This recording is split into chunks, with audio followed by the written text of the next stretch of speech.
We'll do a vlog for the podcast today. We're actually recording today, so I've lost the bob wig. Gone. Don't know what I did with it. So, I've got special guests coming down from Northern Ohio to be on the podcast today, so it'll be pretty cool. Hope they're not offended by... Hey, it's Tim with Outlaw Window Cleaner. What's going on?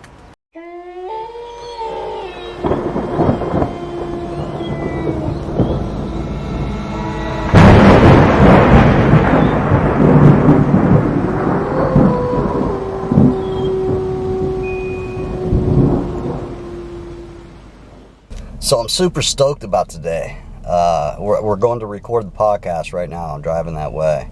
And it's the first podcast without a family member. So we've got really cool guests today.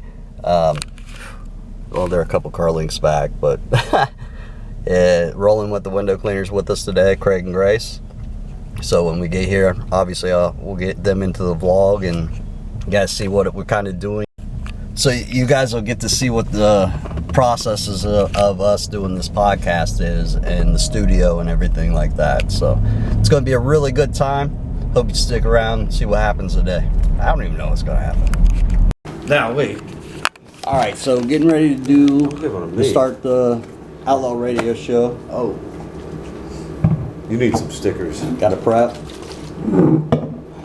What is that? All energy, my man. Yeah. Oh, Jesus, you got to take all... She was talking about that, too. Like, hey, you should have coffee. Yeah, I needed it. I just want to be spunky and happy. Oh. Some chocolate. Yeah, better feed me some of that. Nobody has a peanut allergy, right? We're good to eat a Reese's cup of... You're good. Oh, I got a berry to... I'll have half that Reese's, and then you can save the other one for the ride home, because I'll probably need the other half of that. I got my coffee. Is there a restroom? Hey, I appreciate you guys being here. Inside. I'll have to take you inside. Oh. Gotta get started. You will, yeah. Oh, gotcha. Yeah. Gotcha. In the middle of a I'm sound hard check. of hearing anyway, so I mean that's the only way I can really hear you say anything. You may Gotcha. say something and be looking at me, and I'll just be a million miles away, and you're like, "Why isn't that guy responding?" When you hear it in the headphones, Yeah. it kind of helps you understand where your boundaries are with that microphone. Gotcha, yeah. All right. Podcast. All right, so we're getting ready to go. Getting ready to go live. Or not live. We're not doing live yet. Getting ready to go record. Craig, You might Grace, hear a little more now. Ron. I can hear. Well, Episode 1's done. there was no music at all, so he started live streaming the local bands from his garage. Start episode and 2? that's why he calls it live. Man, we got some window cleaning vehicles here, huh? Ron's little Dodge Ram. Craig Chevy. Woo. Nice. Way Right. on this side, Flip that turn around. it around. So I have You get done talking on a podcast for 2 hours and you're out here talking window cleaning the whole time. Are you surprised? And that goes in Oh, chamber and out. I do like Mike's his Battle Cat. zero contact scrubber, but I put the What is that? this is an Etaray T-bar handle that I took off, kind of filed down to I've got fit. this. Yeah, this is Mike Nichols zero contact scrubber. Okay. That's the Battle Cat. Well, I've got that. The Battle Cat has the rinse bar. I just tapped the holes in and put the I'll have to give that to you, Ron. Yeah. I've got it at the house. You got that? Yeah, I've got one of those. And Yeah, then- see, Ron's got the other one with the handle. this thing is legit. Look. Yeah? Yeah, so And then you come over here to my truck. Nothing. Whoa! So it's lower, but Uh-oh. You slipped? I lost my shoe. and then I like the Alpha Oh no, that sucks. Anyway, bar. can't stop. I just cut out. This is Ron's van. Yeah, punch through, make 'em round. Ladder axe. we cut out, we show people you can patch it all together. Power washer.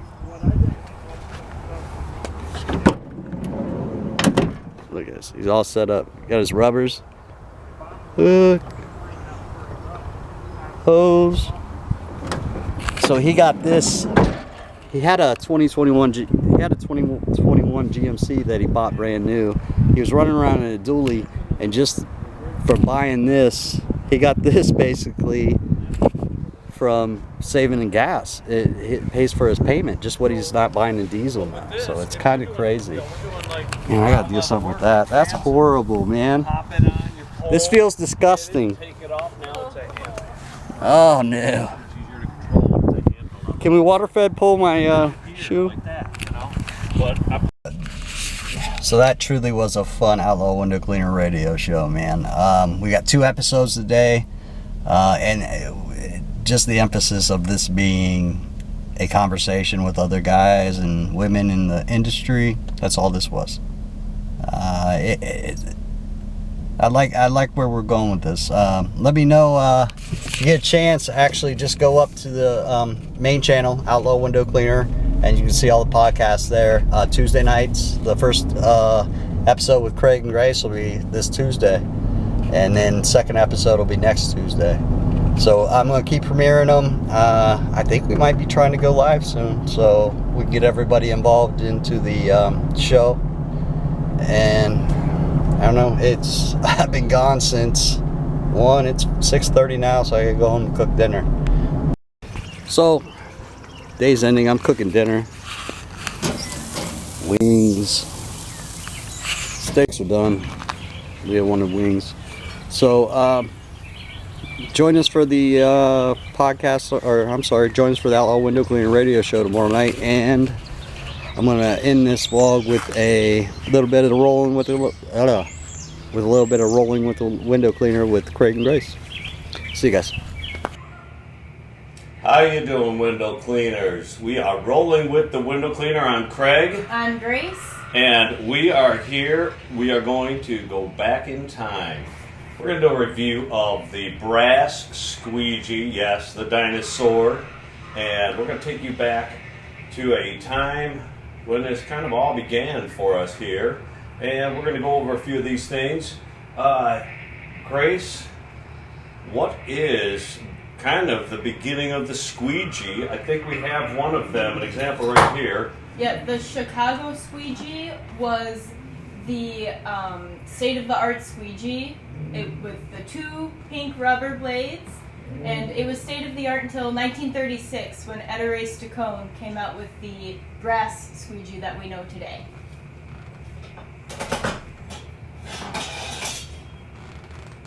Boom, there we go. Big difference. Yeah, big difference. So let's take a look. I was trying to do my best Vanna White there.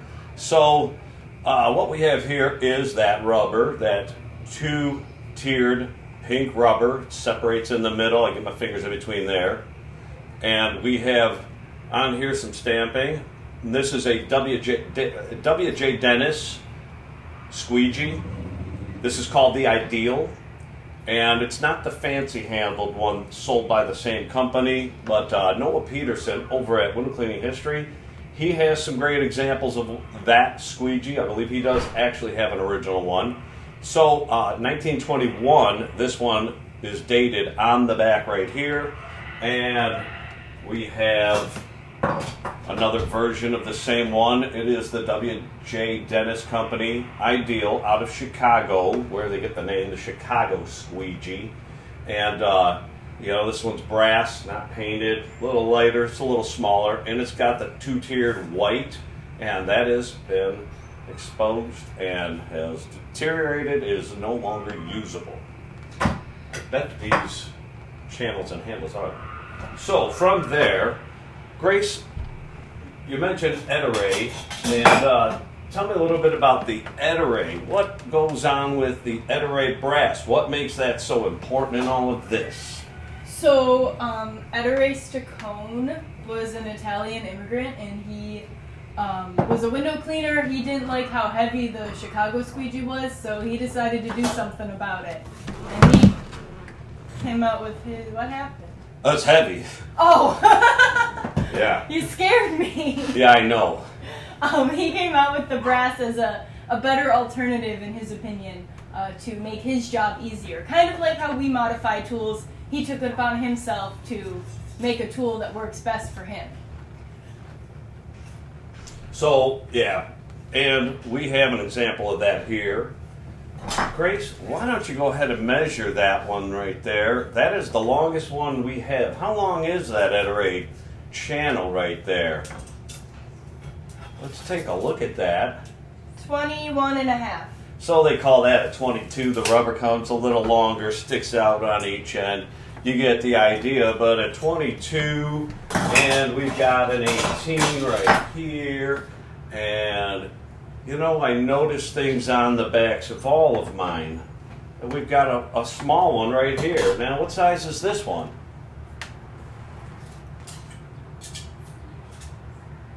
7.5. Very versatile. Give or take. So, yeah, you know, well, what is on that one? Is there any identified marks on that one right there?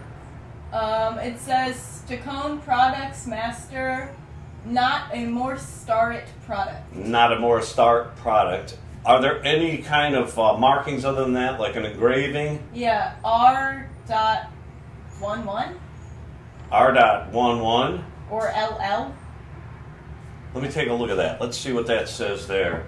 Or, take a look at it again. Would that be R.H. possibly? Oh, yeah, I didn't see the little Ron Hendzel. Ah, there you go. Bingo. That's my dad. Grace is the 4th generation in our family. I'm the 3rd. My dad, the 2nd generation in the family. That is his squeegee right there, Grace. He engraved his initials in it.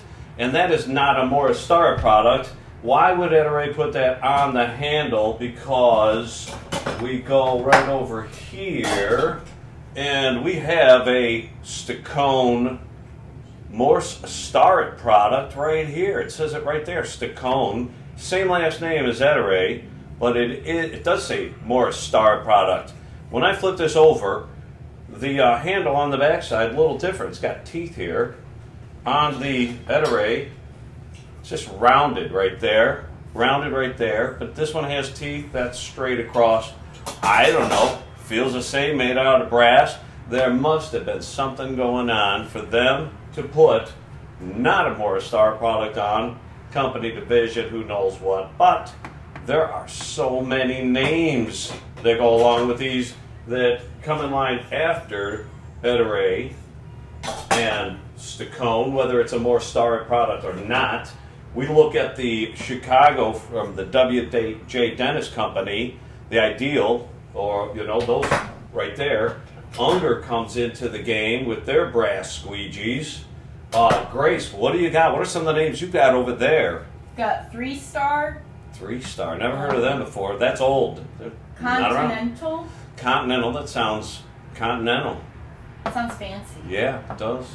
Smithville Vesco Inc. Now, Tennessee. yeah, that one you're not going to find around anymore. Take a look at the handle on the other side. Does that have the same style of teeth?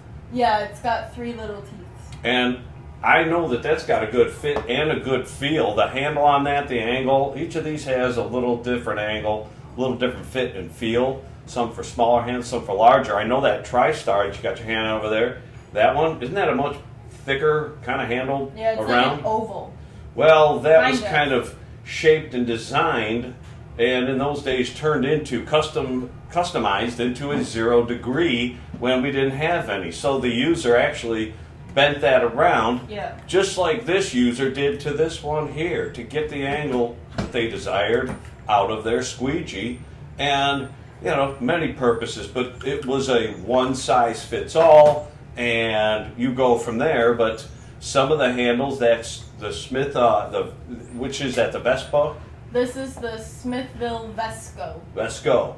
It's not the Smithville. Does that have a different feel to the handle? Yeah, it's tiny. This is made for my size hands. Yeah, so nice custom fit handles for other users. This one's an Arrow. It's heavier. Yeah, also made in Chicago. Yeah, Arrow's a nice one. And this is a Sanitas. Yeah, there you go. So many different names on these, and one of the interesting things that we wonder about, the different stampings right here on the back. why are these so different? And they're all three 18-inch squeegees, 17 and a half, but we call them 18. But the Ettore, they have different stamping on the back. Maybe each new generation of that, each new model, I don't know, they're all kind of the same, but they have a different stamping. Maybe it just serves a purpose to date those and see when that stamping is associated on the timeline. I don't know. But yeah, talk about modifying a hacksaw and a file. That's all we needed to do to turn this down into this right here. Take that down, cut it, and now you've got two. Get another handle, or you can make 3 different sizes out of that one channel. We used to score, well, we'll take this one here, same size. You'd score 2 18s. You got 2 handles. You do a cut right here and a cut right about there, and you can make 3 different sizes for the little cut-ups out of that. Switch your handle back in the day with the flathead bubble. Let's see. At flathead, at some point, This one is a Phillips. At some point, they went from the flathead screw to the Phillips, but you used to carry a screwdriver around, unscrew that, change channels. But again, a lot of folks back in those days, they'd buy 2 18s, they'd have 2 handles. One was their primary. Grace, what would I have used this on back then? Storefronts? Boom, storefront. Then we just unscrew this from that channel. We take this one, cut it right about here. And what's that smaller one for on a house? French panes? Yeah, and then what's that other next size down? You know, let's say you can adjust it to your needs, but what's this one over here? Sills? The teeny tiny guy? No, the inside house window, which is 3 by 4 maybe on average, the pane size. So you want a smaller, well, you can see right here, you want a smaller one there, don't you? So you can make 3 out of 2. See what I mean? Yeah. That's what we used to do back in the day when we only had so many choices. And back when, this goes back, when Will and Holly and Marshall got lost on their expedition down that river rafting thing, and the slee stack inside the cave. You go back to those time periods, and I'm guessing it has something to do with something. Dinosaurs. The dinosaur of window cleaning, the brass squeegee. Something we all know, we love, and we should be grateful for. It's our old faithful. Yes, that's true. Grace, what else we got? Any little tidbits on Ettore? Anything we should know about? Let me see. The window cleaning supplier at the time when he invented his squeegee was Jay Racenstein, actually. And located in New York City. He took his products to them, and they rejected it. What? Yeah. So, he... Who's the dinosaur back then? Oh, yeah. I mean, just saying. And so then he eventually was able to get them to purchase that and stock it, but... Keep at it. Yeah. He was a very persistent man, and, we start with that and we grow to new levels, right? Get it? That was bad, wasn't it? So there you go. We're just going for all the puns today. Yes, we are. So, folks, we hope you enjoyed a little bit about the brass squeegee, the Ettore, the Chicago squeegee, what that region presented us in the beginning with the steel squeegees, the, why that's important to understand on how things changed and developed. They were too heavy, and we needed better. And that's kind of what we like to be about at Rolling with the Window Cleaner. We like to... Make it better. That's it. Let's just make it better. And hopefully we made this a little better today, made it a little bit of fun. Hopefully you're enjoying the radio show, the Outlaw Window Cleaner radio show. Nice, informative, casual, just, let's get from the hip and get some information out to y'all. Look forward to a next episode next week, and I don't know, I think what we ought to do is just leave that one a surprise. We're just not sure. I'm not really sure. It could be anything.